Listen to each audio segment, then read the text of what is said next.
A Catholic priest in Belarus, Reverend Henryk Akalatovich, was sentenced on Monday to 11 years in prison on charges of high treason, marking a chilling precedent in the country's political climate.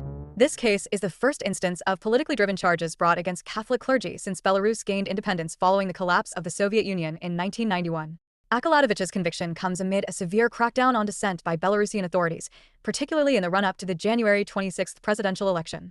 The election is widely expected to extend the reign of President Alexander Lukashenko, who has held power since 1994 and is often referred to as Europe's last dictator. Critics accuse him of undermining democratic processes and using repressive tactics to silence opposition. The priest was reportedly accused of high treason after openly criticizing the government. While the exact details of his statements remain unclear, his case underscores the increasing suppression of free speech and the targeting of religious figures who speak out against the regime. Belarus, a predominantly Orthodox Christian nation with a significant Catholic minority, has seen religious institutions historically tread carefully in political matters.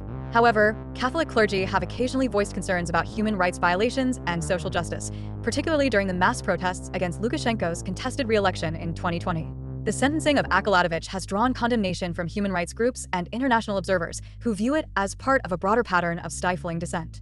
The Belarusian government has faced widespread criticism for detaining opposition leaders, activists, journalists, and now religious figures under politically motivated charges.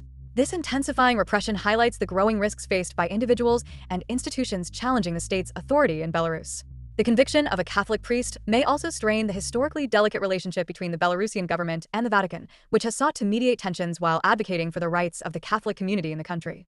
As the presidential election approaches, the regime's actions reflect an unwavering determination to maintain control, regardless of international backlash or the erosion of fundamental freedoms for its citizens. The case of Reverend Akalatovich stands as a stark reminder of the high personal cost of dissent in Belarus today.